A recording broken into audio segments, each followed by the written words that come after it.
Snow-covered mountains are a home now for me, but my home is the lowlands, and always will be. Someday you'll return to your valleys and your farms, and you'll no longer burn to be brothers in arms.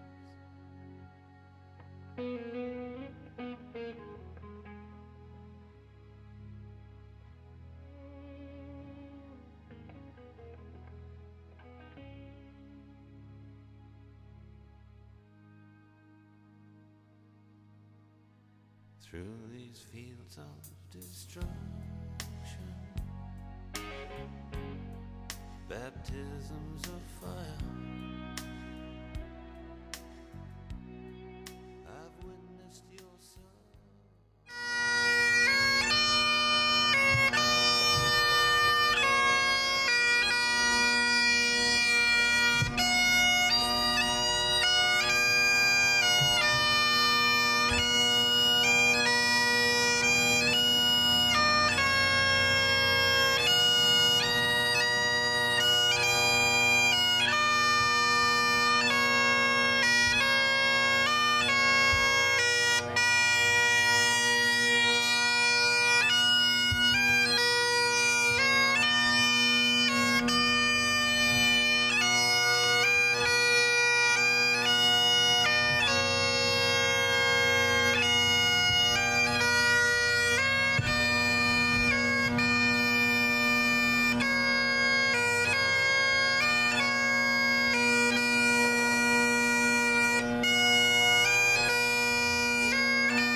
Good morning, ladies and gentlemen, family and friends.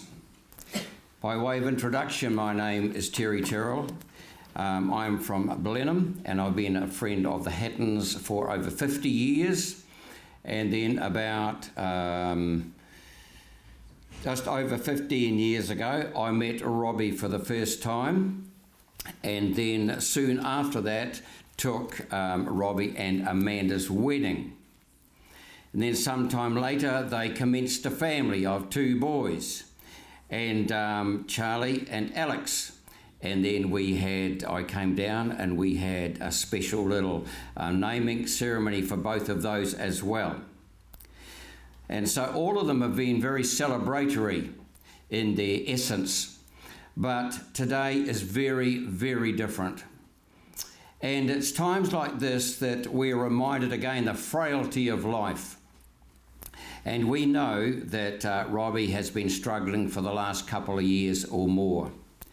And in all situations, you constantly live in hope that somehow this is going to work and Robbie is going to finish up an old man with grandchildren and so forth. But it has proved over the last couple of years that was not to be.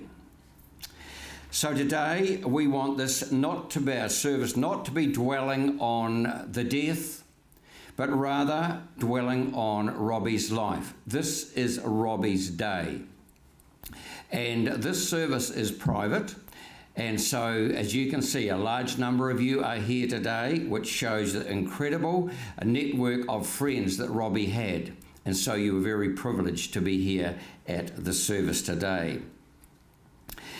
And so we want to be able to paint a picture with the speakers we have got of the true Robbie in every sense of his character, all inclusive. And so I hope, at the conclusion of this service, you'll be able to go away and say, well, I learned a few things about Robbie today I never knew before. And that is the intent of today. The format as follows, that we will not be having an open floor, but we have dedicated speakers only. And then at the conclusion of this service, then you'll be able to exit the building, and then the immediate family only will remain in here for the closing of the casket, which will be highly emotive for them, so it's only fair that they should have that personal time together with Robbie. Then after that, we'll be travelling out to the cemetery for Robbie's interment, and then following that, we can go back to the Hatton's home, and it's written on the back here, for refreshments, 55 Scarlet Oak Drive at West Melton. But more about that later. So without any further ado, we're going to start off with two gentlemen, Mike O'Donnell and then Mike Holland, and they're going to talk about the younger years of Robbie. So Mike O'Donnell, please.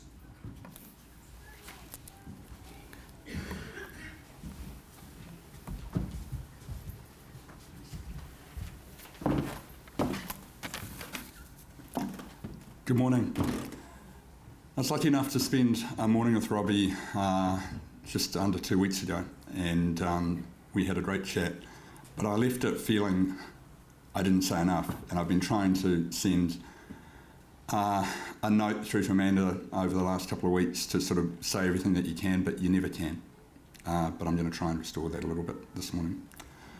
I haven't known Robbie for as long as some of the people in this room, but I have known him for a while. I've known him for 39 years. And it's been a privilege and an honour. And I met him on my second day at Timaru Boys High. I had a bit of a tough time. My dad had died, my horse had died, my dog had died. It wasn't looking good. But there was this character with a scar on his chin, and he was telling the story at lunchtime, and we're all third formers, so we're petrified of being captured by the older kids at Timaru Boys High, which was not a humanitarian place at the time. I'm sure it's changed since. And we're all having our lunch around the library, and this guy with a scar on his chin was telling the story of how he got charged by a wild boar, and he fell over, and the tusk got him on the chin. And that was Robbie Tiffin. And I thought it was a pretty good yarn, but then I started chatting to him. And he had this encyclopedic knowledge of firearms and ballistics, and it's something that I shared as well. And we got on like a house on fire. Now, little footnote to that, how Robbie actually got the scar on his chin, because it got told many times over. I was talking with Amanda, and evidently it elevated right up to the level of he was attacked by a tiger. It was actually a biscuit tin. When he was about 1.5 years old, and the biscuit tin got him, yeah. Anyway, So this is 1979, and Robbie and I became firm and fast friends. And that meant for me going out for weekends to Mangati, to Nancy and John's home with Linda and Paulette. And we'd catch the Atchison and Dossett Desert Cruiser that left Timaru Boys High and head up there for the weekends. And for Robbie and I, that meant telling tales late into the night, then getting up at 4 in the morning. And I had a Slavia air rifle and he had a TOS air rifle. And we'd walk right across the farm in the dark to climb up the neighbours' cliffs and be there when the pigeons flew out at daybreak. And they were great times, and we'd break into the rifle club and shoot down by the church, and other things like that. And over time, it was funny. For those that are familiar with firearms, the armoury changed. So we went from air rifles to I had a single shotgun. Robbie had a Sport Co 22 that I was just saying to Doug Bradley was a very accurate thing. Then we borrowed his dad's Damascus shotgun and smoked smokeless cartridges in it, which is probably not wise in reflection, and it went on. We both were librarians, and we were president and vice president of the debating club at Timaru Boys High. But the real story there was how we both developed our commercial teeth, and we learnt those magical rules of aggregation and disintermediation. You're wondering what the heck I'm talking about. We started trading and selling cartridges at Timaru Boys High as 13, 14, 15-year-olds. And we had a killer business going. We were able to buy the drums of the old cordite 303 cartridges and the paper drums, and we could get those for about $40, and then we would sell the cartridges at $4 each. It was a good little earner. And they were cordite powered, so each one probably accelerated global warming by a factor of 5. But it was a good little business. And and also, and Robbie and I were talking about this 2 weeks ago, because of the trips that would be on the weekend at Mangati, we would smuggle firearms to school so we could then take them away for the weekend. And in hindsight, it seems absolutely incredible that we would go to school smuggling firearms just so we'd go hunting. And I reflected to Robbie that, that would seem madness today. And he said, yeah, but there are more bad buggers around today, which is probably right. I'm sitting with Douglas Bradley, and it reminded me, Robbie had a CT125, which was actually his old man's dirt bike or farm bike, and I had an XL125. And we heard there'd been an army exercise on the Backline Road. And we went up there one afternoon, and there was just all this army clobber in the paddock.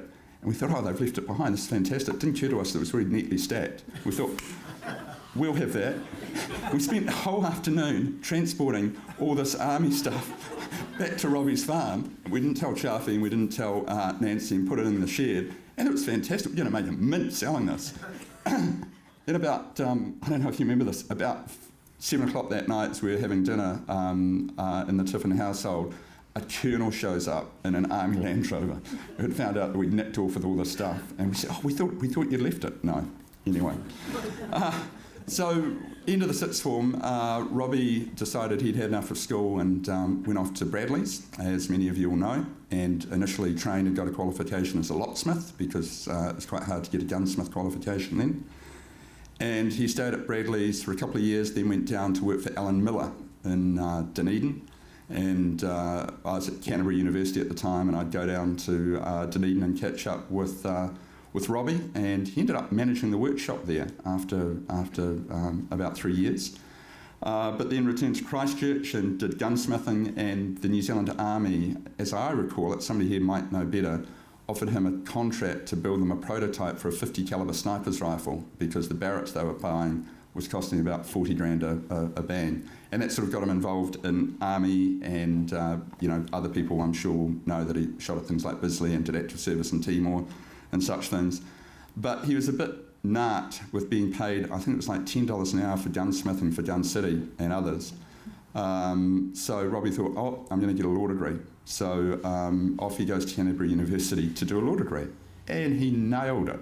He absolutely nailed it. But because of that, I was in my 5th year of doing a master's in philosophy and fine arts, and he was in his first year of law degree, and we started to see each other at university. But the sort of people that I would hang around with, which included Marxist feminists at the time, were some distance from Robbie. But Robbie would come to these dues, these social dues, and because he is smart and because he connects with people and he has a real gift of injecting energy, we'd have these big parties, and then the next day these Marxist feminists would be ringing, you don't know about this, would be ringing me out, hey, that Robbie guy, he's kind of bohemian cool, isn't he? Bohemian rural. What he was just in a pair of short stubbies and a singlet and steel-cap boots, but they thought it was bohemian rural cool, trying to get his details. It was an odd thing. I first met Amanda when Robbie started living at Memorial Ave, and seems a million years ago. The wonderful thing about Amanda, as many people will know here, is she injected order and discipline into Robbie's creativity and entrepreneurialism. And I was actually with them the day that they went house hunting because they wanted to buy their own place, and we looked at Wharenui Road. We looked at 3 places that day, and as you'll know, that became the base for Gunworks, although it's pre-being called Gunworks, I think. Yeah.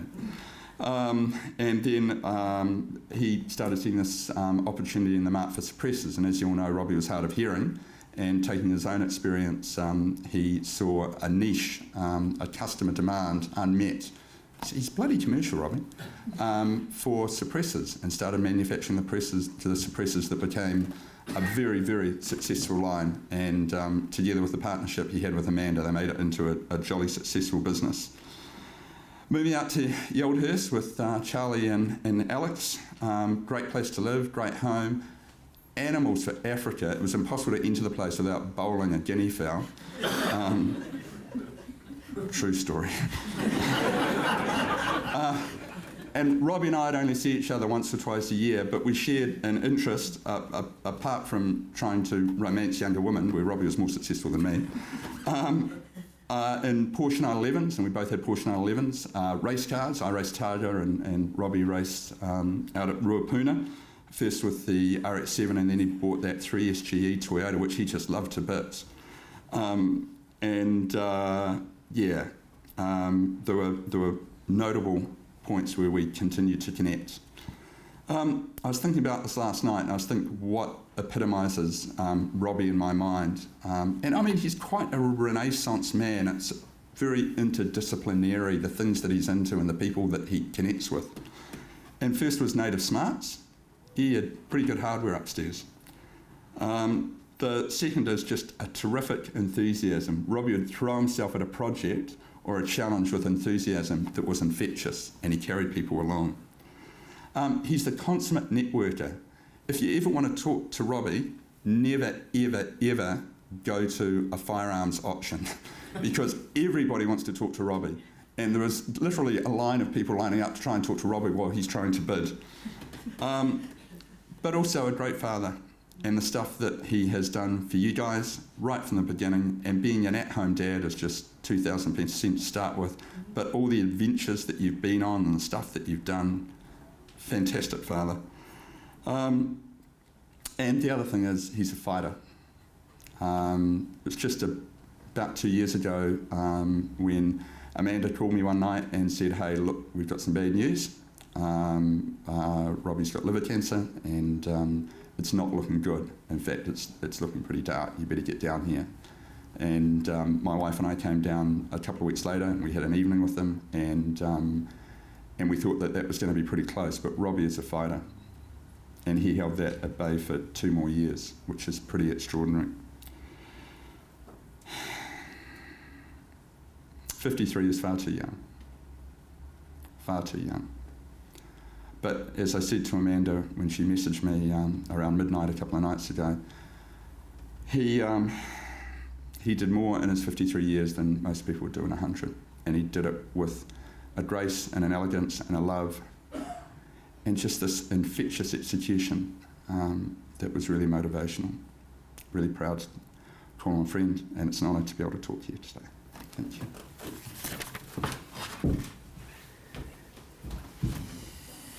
Thank you, Mike. The second Mike Holland. Thank you.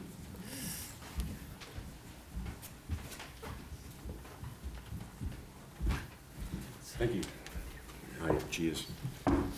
After that, I wished I'd gone first, I think. So, I'm not as off the cuff as Mike, number one, so I'm more of a read it sort of a guy, so you'll just have to bear with me for a while. Thanks, guys, for the honour of being allowed to say a few words about Robbie's life today. Now, all of us are here today because we knew Robbie and we knew him well. Everyone here today will have a funny incident, a memory or a tale to tell about Robbie. Most of you will have been given a new nickname by Robbie, whether you knew it or not. I myself am known affectionately as the Swamp Gobbler, much to Alex's disgust. And I see quite a few petals, hedges, tussock jumpers, old trouts, cow botherers, plumleys, and backdoor bobs here. So he leaves a legacy. We all know Robbie, the practical joker, who laughs like a hyena when the joke has been played out. We all know the Robbie who, with Amanda, runs a very successful business and is a well-respected and admired gunsmith. We all know the Robbie who is proud of his boys and takes great pride in their achievements, activities, and their misdemeanours. We all know the Robbie who has a great love and respect for Amanda. We all know Robbie in different ways. So today I'd like to talk to you about the Robbie that I know. 36 years or so ago, I was working in the Mangati district and got to meet Robbie and a few of his mates at the Rifle Club. We all got on very well, and wasn't long before we were spending more times and weekends together, hunting wallabies, rabbits, eeling, fixing Robbie's beach buggy, night shooting in Robbie's beach buggy, then having to fix Robbie's beach buggy again. The odd spot of dynamite fishing, all pretty harmless, good stuff really.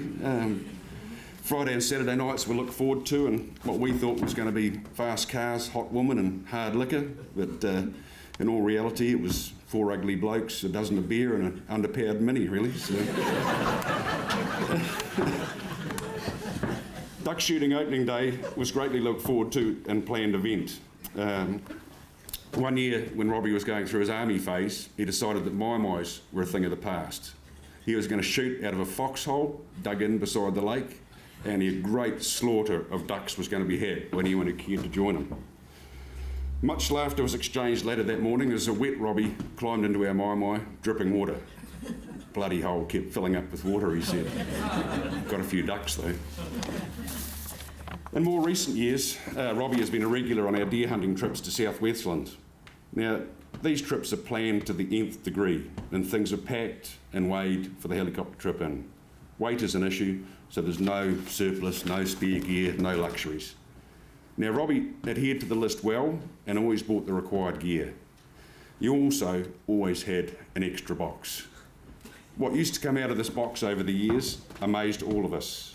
I've seen wine glasses, whistling kettles, solar showers, thermal images, and even one year we had 4 steamed puddings come out of that box. When Amanda had started her life without sugar journey, I think his southwestern hunting trips were all about getting his yearly sugar fix because the box was half full of gummy bears and aeroplanes. So. Last year was special. Robbie brought along Chaffey's old camp oven and got hold of an old Forest Service cookbook and proceeded to cook up Storm. Out of that box come flour, yeast, butter, milk powder, and all sorts of secret herbs and spices. It seemed every time you come back to the camp, there was a super-sized loaf of bread coming out of the camp oven or a venison curry on the boil. Normally, when I'm away hunting, I lose a wee bit of weight. This last year, I gained about 2 kilos. So. Robbie was into jet boating for a while, so a trip was arranged a few years ago up the Waimak Gorge, as Robbie wanted to learn the art of river boating. We called in the morning and set off on a convoy with Robbie and Charlie, Hedge and Ronnie, and myself and Christine. We got the 3 boats in the water at the gorge and had a bit of a talk about following us up all the easy stuff till we got to the first rapids, so he could see how it was done. So after boating up to just before the first rabbit, Robbie gave us the thumbs up. We sort of asked, are you right, Robbie? Yep, thumbs up. Piece of piss, he said. So off we go. Hedge, then myself, went up this rapid, and we got up to the top, and we sort of pulled into a wee bit, and we were watching Robbie's progress, and him and Charlie took off up the rapid, and got halfway up and took a slightly different line and landed up beached in the middle of these rapids, and up there, and the boat wouldn't go anywhere. You remember this, don't you?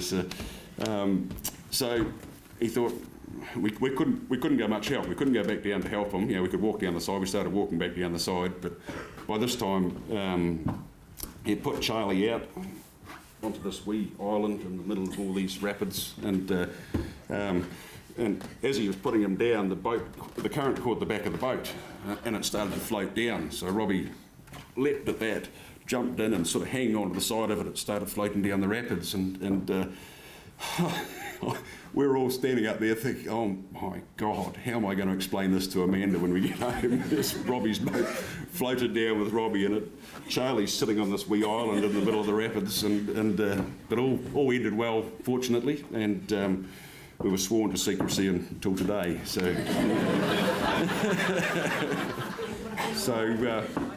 so that's my small part or slice of the man I know, and the tales, theories, and quotes of the day are endless. And I think Robbie would possibly appreciate the fact today that's probably about the only time I got the last word in, actually. So, thank you.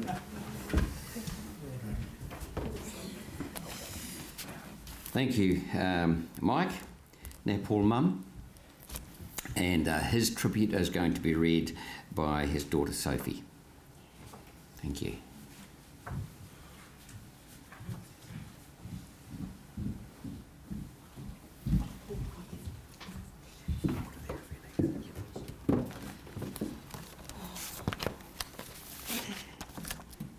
Hello, my name is Sophie Mum.